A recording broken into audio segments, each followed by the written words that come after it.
Hello and welcome to Pod Strangely Warmed, a United Methodist conversation brought to you by the Central Texas Conference of the United Methodist Church, in which we wrestle with, discuss, and share experiences on our life, our ministry, and things happening across the conference and the United Methodist Connection, and even far beyond. I'm Daniel Hawkins, pastor at Martin United Methodist Church and your host for Pod Strangely Warmed. Today we continue in our series exploring how we are being invited to and called to be good ancestors for those who follow us in the church, as we wrestle with what church are we building for United Methodists of 2050 and beyond. Today, I am joined by an amazing human being and somebody who, if you see him on the streets on his bike, you may think be the newest Mormon ready to ring your doorbell and go, "Hello, my name is Jason Valendy." Jason Valendy is here. He is the co-pastor of Keller UMC, a place near and dear to my heart. It's a good place. It's a good place. Yeah.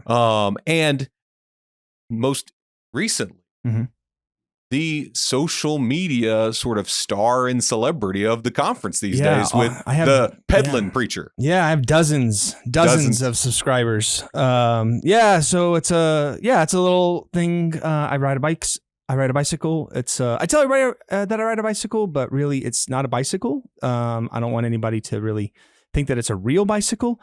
It's an electric bicycle. Okay. There's a lot of assistance. I barely have to pedal. Barely. I have wondered as you're recording videos while talking and riding a bike, there's a level of he's not working that hard. No, not at all. No, I barely break a sweat. I'm very out of shape. And so the motor takes over. You have to pedal to move, but you just hold the camera and talk and a couple people watch, and it's more of an accountability process for me because the stories that I tell are not my own stories. They're these stories that I really love, and they form and they shape me. But it's a way to like read them and then recall them and then tell them. And that's just a way that I can learn them better. So, that's been a fun thing. And one of the amazing things that has come from this is that I think you've introduced a lot of us, or reintroduced some of us who haven't frankly read them since seminary, to so many of those amazing stories of the Desert Fathers. Right? Yeah, that's kind of the gist. Yeah, that's an area of people that I really like. Yeah. Well, and I don't know if this is a challenge for you or not, but as a preacher, the reel only gives you 90 seconds. Right. And so you've got to be able to know the story well enough to tell the story. Like I can tell an amazing 7-minute story. If you got all day, man, I could string a story. That's no problem. Right. But the 90-second thing, we just started a thing called midweek minute or two, where I put a 2-minute timer on the clock and I try to give people a moment of encouragement in the middle of their week, right? Sure. I got to take that thing like 5 times to get it in 2 minutes. Yes. And so, how has that process been for you? I did not know that actually, and so I recorded several of these, and then none of them worked because they were longer than 90 seconds, and so now I've learned to kind of find the stories that work, and if they run a little long, I've learned some people have taught me how to kind of splice things together a little bit. But mostly these stories from the Desert Mothers and Fathers are short. They're supposed to be memorable. They're supposed to be, orally transmitted. They didn't write a bunch of them down. So by and large, most of the stories are very short anyway. Yeah. It's just whenever you get to preaching, then they get real long. And so I just kind of cut out my voice and just try to accentuate the abbas and the ammas as they're called. So that's been a learning curve, but it's pretty easy. It's pretty cool. Get to it. Yeah, it's pretty fun. And what we see in them again and again, or at least what I see when I encounter them from you, is they're always an invitation to think. Sure. There's always an invitation to sort of self-examination. Yeah. And there's usually deep wisdom. I think so. Yeah. I don't know. I know that they're archaic in some ways. Like they use images and metaphors and language that we don't use today. I get that. There's some unpacking. It's kind of like Jesus's parables. Sure.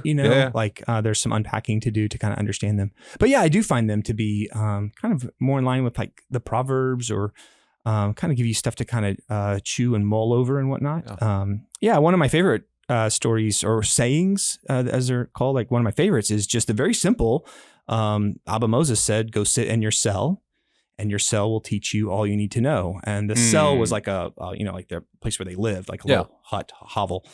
And so this idea of God gifting you all that you need to know, you can receive it by by being still and receiving. And so what does it mean for me to sit in my cell? What does it mean to the church, to sit in our cells and receive that? So I find them to be really powerful, and there's a lot of great books and resources out there. And I hope others would, that's really the main goal. The main goal of the Pedal and Preacher, not podcast, but social media presence is just to introduce people to these stories and maybe spark an interest for them to go explore them on their own. Issue an invitation at the core. Yeah. I so love that, Jason. And I love, you're here not because we want to talk about social media. There are people, as you said, it was Lauren who said, you need to do this. I made this handle for you. She's the one who, you should talk with her about that. Right. Yeah. But part of what we're wrestling with in this series of the podcast is what church will we hand to our kids and to our grandkids, sure, right? And how can we be good ancestors? And not only are you tying to those ancient Ammas and Abbas, those ancestors in the faith for these social media places, but this is showing up in another place of your life, a place of incredible interest that you're actually pursuing a doctorate in right now, right? I probably should clarify, right? I'm not getting a PhD. It's the doctorate of ministry is like the e-bikes of degrees. Like it looks like you're working really hard, but it's you get not, to be Dr. Jason Valendy at the end of this thing. As long as you pay your $20,000 and write your paper, it's fine. Yeah, right. Exactly. So I've been pursuing this now for several years. And the crux of the seed has been around the desert mothers and fathers, and what wisdom do they have for us today? And that kind of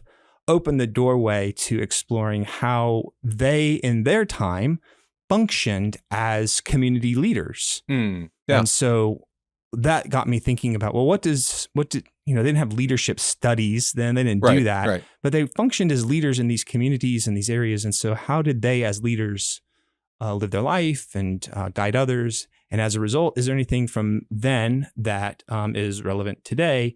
And so that's what these past 6 years, goodness gracious, has been kind of exploring are those people. Well, because when you talk about leadership, we hear over and over again in our day and time, we have a crisis of leadership. We don't have leaders for upcoming generations, or we don't have the right kind of leaders for the way society has shifted and changed. And,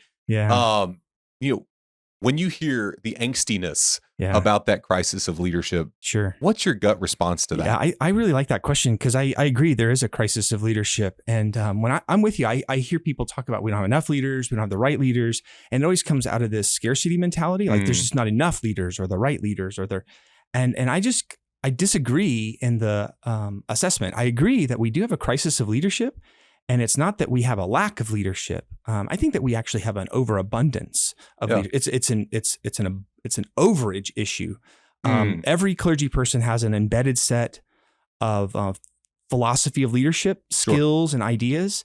And then every layperson also has an embedded, probably, maybe, for many of us, unexamined philosophy of leadership.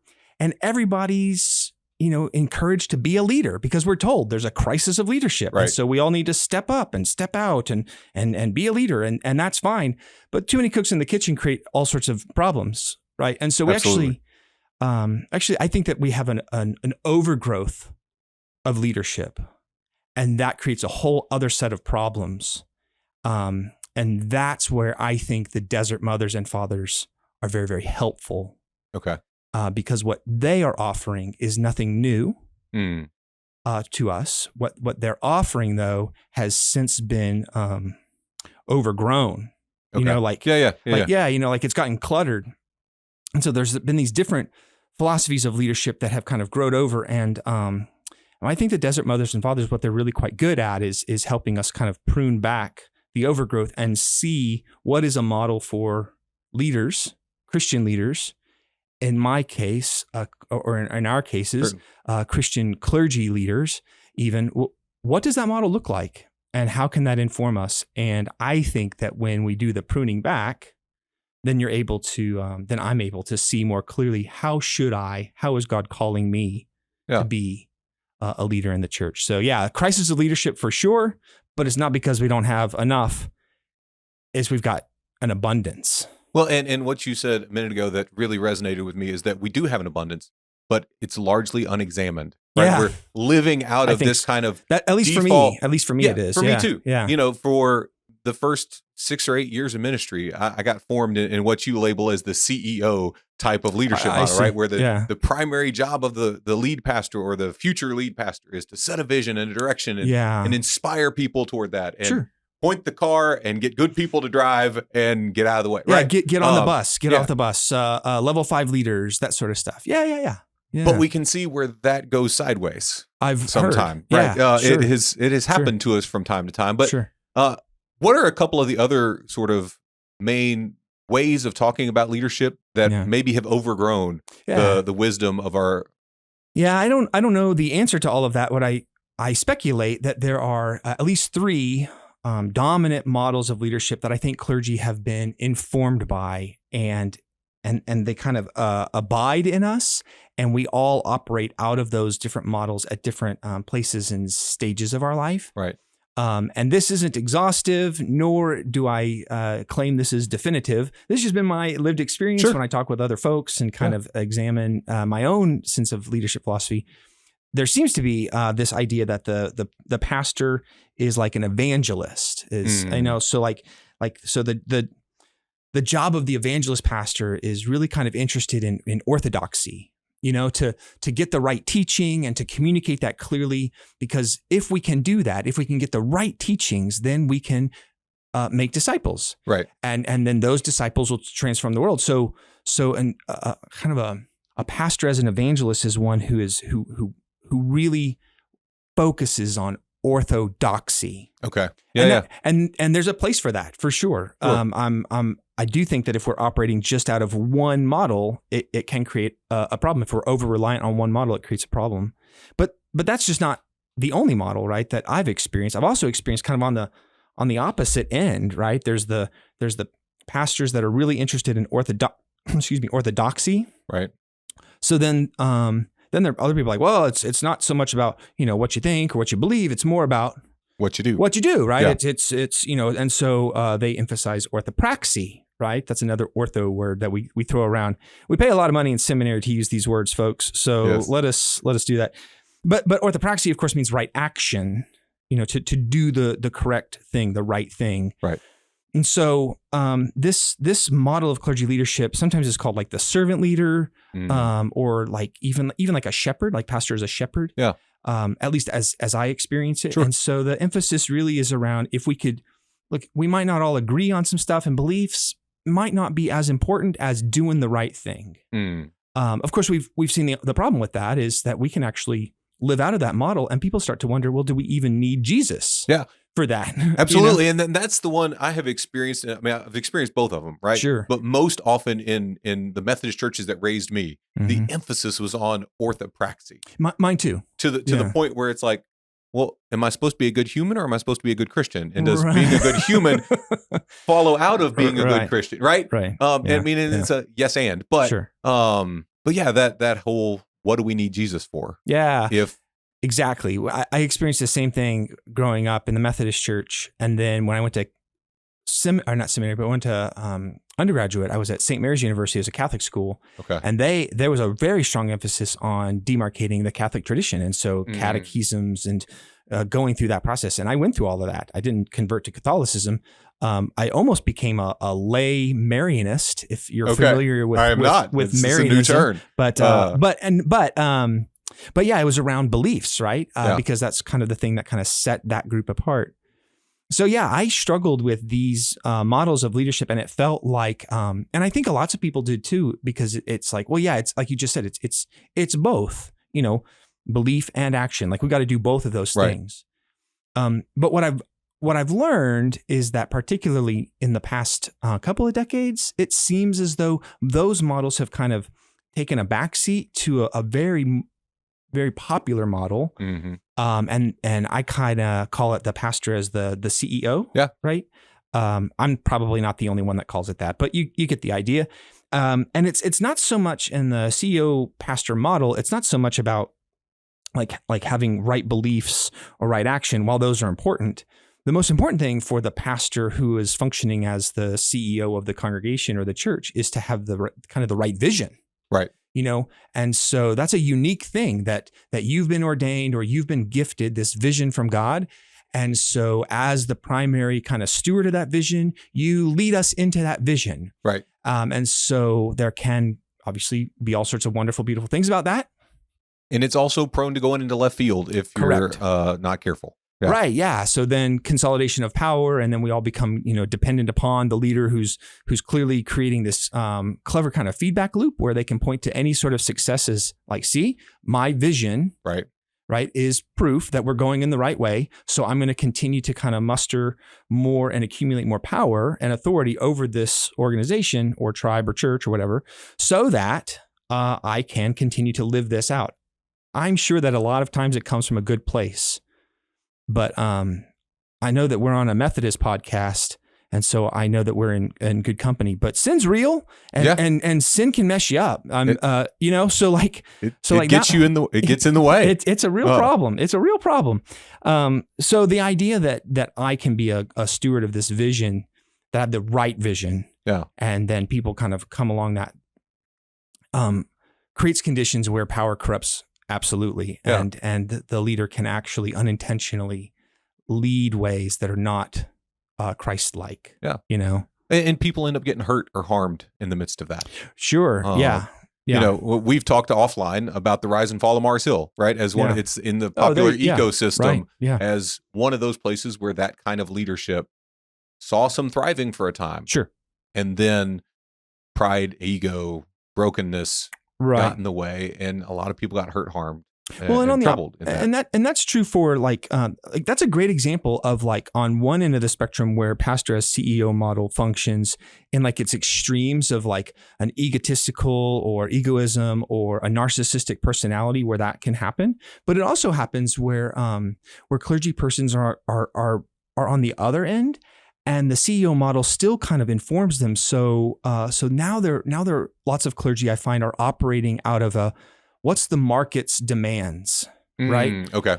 So I'm not quite sure, but I know that the vision is to meet the needs of the congregation. And so my leadership, so it's a tail wagging the dog sort of situation where we now end up becoming completely and utterly identifying who we are based on what the market says we are. Right. And so if people are showing up, then I'm doing the right thing. There were lots of people at Jesus's trial. That wasn't a right thing. Right. Just because the crowds were shouting, crucify him. Right. But there were a lot of them. There were a lot of them. Right. Yeah. And so so yes, it can create conditions where the narcissistic personality, where that's in its extreme, but also one who's insecure in their own sense of self can create conditions where things go astray, right? Because we really are kind of identifying who we are based upon what the market says we are, or the needs that are met or whatnot. So the harm doesn't come to the community. The harm actually comes to the leader. Well, that's that's a good way to put it. Self-inflicted doubt, frustration, negative self-image, that kind of thing. Because, to be successful is to have butts in pews. Sure. Right? That's a measure for one of these models for sure. Yeah. And that is not happening right now. Therefore, I must be unfaithful. Therefore, I must be terrible. Therefore, I must, Right. And then that creates the spiral, right? Anytime that these models particularly fail, right, then it's all, in many times it's kind of internalized. And then what does the clergy or the church then do? They then go find more resources in leadership. Right. Right. And so now we're back into this abundance, and we're at the buffet of leadership resources, and we're just kind of grabbing from everywhere, thinking that maybe some combination is healthy and whole, and none of it will give us indigestion.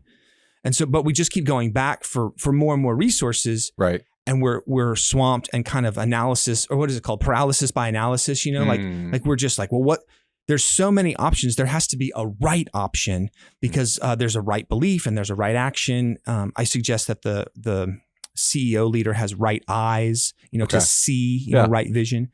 And so all of these models really, I do think, contribute to successes and failures and all that stuff. But most frustrating to me is that they create the conditions where clergy and churches become really immobilized because there's so much overgrowth that we don't know what to do through the thicket. And so we've been pouring fertilizer on top of fertilizer on top of fertilizer. Oh, that's good. Yeah. And what we need is a lawnmower. Yeah. And again, I would highlight that the Desert Mothers and Fathers are helpful to me, I think, because they actually grew vegetables. Yeah. And it's really hard to do that in the desert. And so I kind of identify them as just go with the metaphor with me. Sure. That they're kind of master gardeners in that way, right? They're able to know how to exercise the use of resources well in order to produce the fruit that's required. Maybe not for thriving, but for living and sustaining a faithful life. Yeah. So that's where I, in part, found the desert tradition as an inroad to find some shears to kind of cut away some of these resources. That's why it's taken me personally 6 years with these sayings and these people. Yeah. To unpack and prune away and say, well, what model of leadership did they offer up? Like, what did they have if it's not, about, pastor as evangelist or pastor as a servant leader or a shepherd or a pastor as a CEO? What did they offer up? And I'm suggesting, I don't know this to be true, but that's what this doctoral work is around, is the model that they've offered up is what I call orthocardic leadership. Right-hearted. Yeah, right-hearted. Yeah. Again, back to the orthos, right? So it's not about right belief as primary. It's not about right action as primary, or having right vision as primary, but having a right heart. And so that fits quite well with the Wesleyan tradition. Yeah. Of course, if you're Methodist, you may recall that John Wesley encouraged people to read people he called the primitive church, which includes the desert mothers and fathers. These were the people that inspired him. Right. So he also had his heart strangely warmed. Right. This whole movement came about because of a heart condition. Heartwarming. Yeah, absolutely. Yeah. So holy heartburn. Right. Yeah. Led to this movement called Methodism. Right. Yeah. And so what does it mean to have a right heart as a leader? And that's where I believe the desert mothers and fathers are most helpful. Okay. They are caretakers of hearts.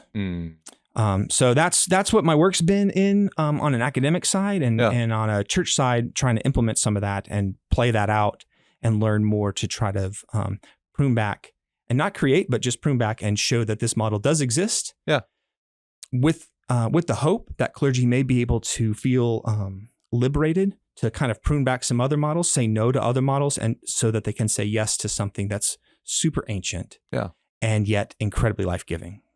So. As you talk, I'm reminded of so often in leadership conversations, we're drawn to the axiom that to be faithful is also to be fruitful, right? Oh, it's faithful and fruitful; those two go hand in hand together, right? Which is, I think, plays into some of that CEO mindset and something. And so, part of what I am beginning to hear from you is that sometimes the call is to be faithful and trust God for the fruit. Oh yeah, right, and not define your faithfulness by virtue of whatever perceived metric we are measuring as fruitful for the day and for the time. Right. I find like when we talk about the fruits of the Spirit, again, these are fruits. These come out of, right? They're the result of. But we sometimes treat the fruits of the Spirit as like things that we do, Fruit of the Spirit is kindness. So I'm kind. Well, no. We live our life with a right heart, and kindness comes as a result of that, right? It's the outcome, not the process. Not the input. So when I'm thinking about how to function, and we're talking about fruitfulness, that's on the back end. I'm called to be faithful. I feel very called to be as faithful as I can. Yeah. That may not mean that I will see the fruit. That will come. Sometimes to be faithful is to prune, or Jesus is one of his most faithful things, right? Was to go into the desert. One of the most faithful things he did was to go to the cross.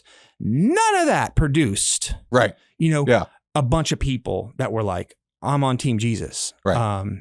In fact, it created a lot of conditions where people were like, I don't want any part of that. Right.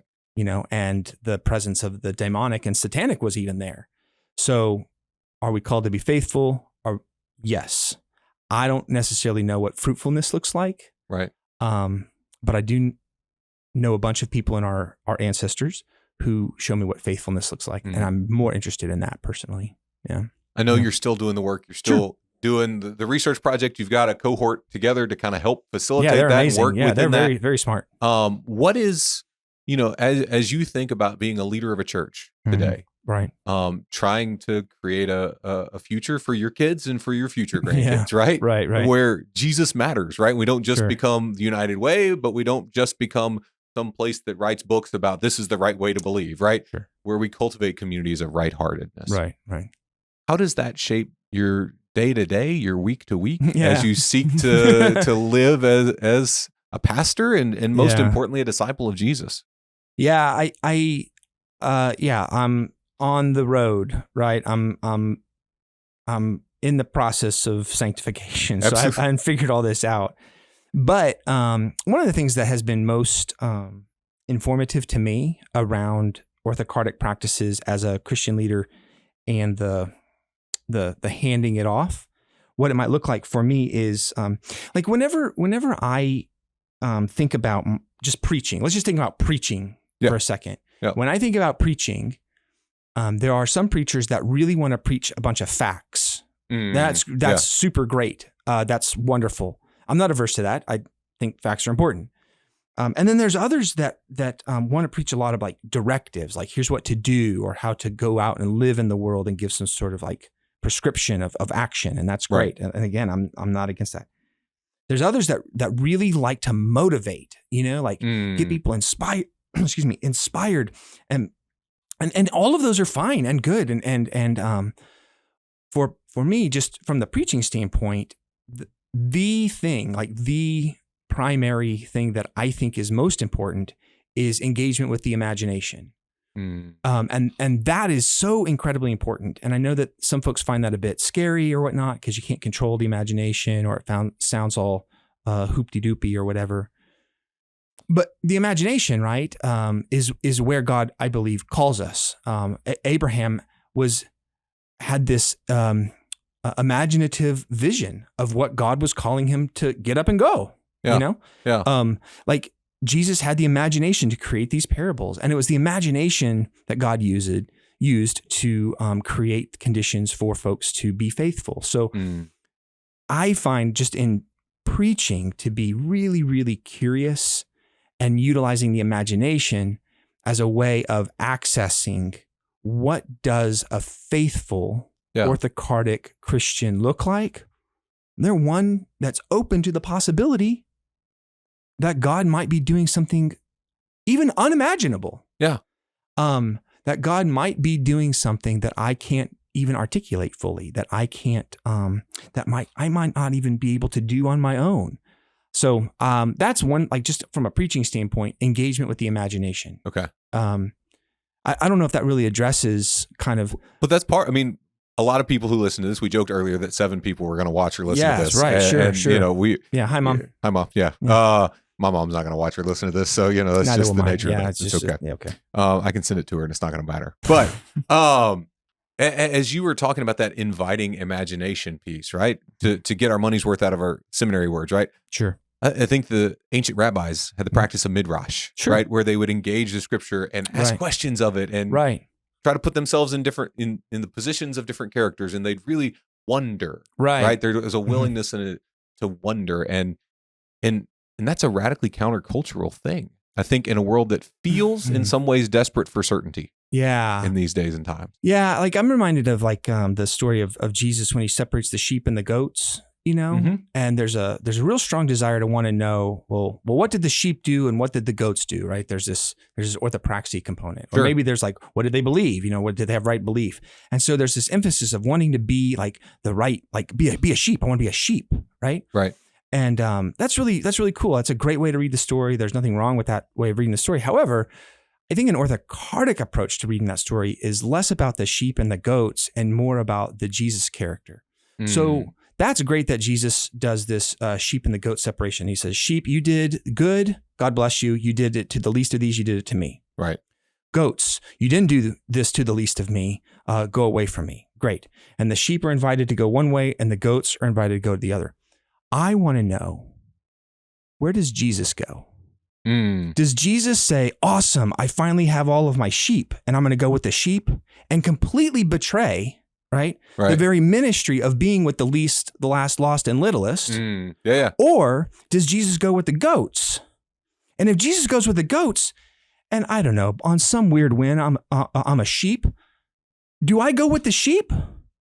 Or do you go with Jesus? Or do I go with to the Jesus goats? where the goats are going? Yeah. So like I find that to be more compelling of a faithful call to what does it mean to be a right-hearted Christian? I know what I believe. I know the right action. I know what God sees I know all that. Okay, fine. But I'm more interested in having a right heart for Christ. And so where is Jesus going and doing? Less, where are you going? Where am I going? What are you doing? What am I doing? I'm very, very curious. And I have to use my imagination of what Jesus is doing, what Jesus is doing now. And so like, that's another, like, not to get all preachy, but that is another way of kind of engaging. Like Scripture requires another level of humility. I don't know the answer to that, but it then informs how I'm going to live my life. Right. I'm not going to stick with my little group of sheep or my little group of goats and cast dispersions on the sheep or the goats. I'm much more interested in, where did Jesus go? Yeah. And can I go with him? Can I go with Jesus? Yeah. Yeah. And that might betray the sheep or the goats that I'm with. I kind of just want to go with Jesus. Right. Well, and as we're talking about this, there's the work of the Christian is not just being a fan of Jesus, but being a follower in the truest sense. Sure. Right. And sometimes that gets oversimplified, right? And we lose the invitation to imagination. We lose that invitation to exploration. Yeah. But like, where is Christ and what is he doing? Yeah. And how can we join him there? Yeah. In fact, the desert mothers and fathers, they don't talk a lot about following Jesus. Okay. That's not a big thing they talk about. Yeah. They do talk a lot about mimicking or imitating Jesus. Like it's Meister Eckhart said, Scripture says no one knows the Father but the Son. Therefore, if you want to know the Father, you can't just you can't just know the Son. You have to be the Son. So it's this invitation to incarnational life. So the desert mothers and fathers talked a lot about mirroring, mimicking, modeling, not just following Jesus, but mimicking the Christ. And that is, frankly, that is very terrifying to me. Yeah. I'd rather just kind of follow Jesus because that allows me kind of some distance. But the desert tradition is saying, no, you can't just follow. We've got to mirror, mimic. And then when you mimic Christ, your life is forever changed, right?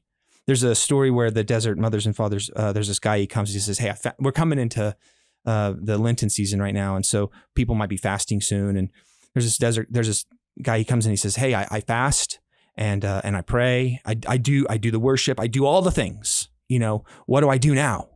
Yeah. And the Abba stands up and he says, well, if you want to, and he extends his hands out like this. And the story goes, if you want to, you can become all fire. And he holds his hands out like this and his fingertips come on fire. Now, I don't know if that factually happened or not, but the invitation though is to, look, you can do all of those things, but if you want to, you can be utterly transformed. If you want to. Yeah. If you want to, you can be utterly transformed. And I think that's the Christ life, right? It's not just about following. It is about being transformed.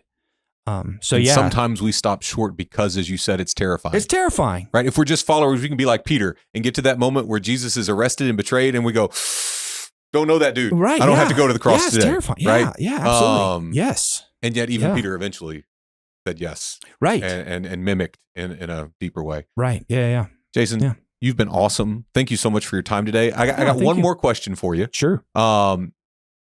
As we think about 2050, right? The year 2050. Oh, okay. Both literally and metaphorically. Lunch, it is. Okay. We got figure that out. Okay.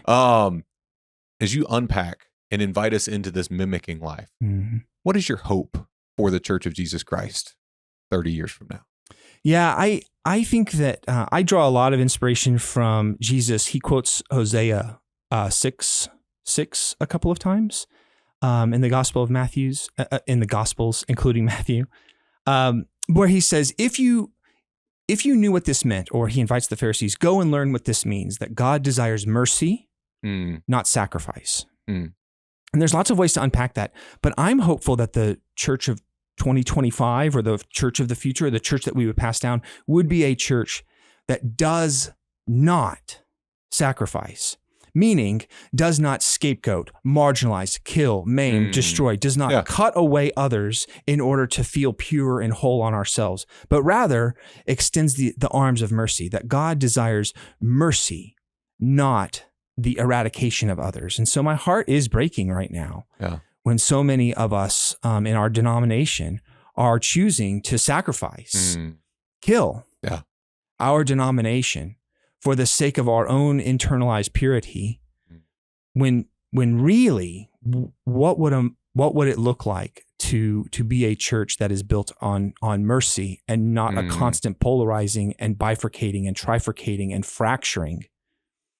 I'm hopeful that the church of the future is a church that completely rejects the cultural impulse to the big sort, left's over here and right's over there and green's over here and red's over. I'm hopeful that the most countercultural thing that the church could be is a church that resists the temptation to polarize, and that the way into that, as I understand the Desert Mothers and Fathers, the way into that is mercy. And so I pray that the mercy that I've received might continue to flow, and that I would not be stingy with mercy. Amen. Yeah. So thanks. And may we one day be of one heart. Yeah. Even if we can't be of one mind. Yeah. I feel like I read that somewhere. I know, somewhere. Thank you, Jason. You're the best. Thank you. Thank you, Daniel. And thank you for joining us today on Pod Strangely Warmed. This podcast has been a fantastic conversation with the one and only Jason Valendy. There is none like him. And I hope that you will join us again in the coming weeks as we continue to celebrate and learn from and give thanks for those who have shaped the church we have today and who continue to lay foundations for the church that will be active in 2050 and to come. If today's podcast has been good to your soul, energized your spirit, or just made you think, make sure you follow the Peddling Preacher and also consider who you might share this podcast with, who you might invite to coffee, who you might engage in a conversation today. Also, if you've missed any of our previous conversations in this series, I invite you to go to ctcumc.org/PSW. That's Pod Strangely Warmed, to access any and all of those conversations. And if you want to make sure that we have the best conversations possible and you know that we are missing something, tell us. Let us know who have been incredible ancestors to you that we might engage them, or what has fed their spirit or your spirit along the way. Again, thank you for joining us today on Pod Strangely Warmed. I'm Daniel Hawkins. Until then, let's go make some disciples.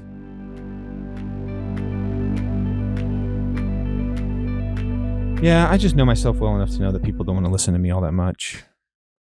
So after this is why we brought Jason here. After 20, self-proclaimed, people don't want to listen to me. They're like, man, can we get a sub? Right. Get another person, get a different voice in there.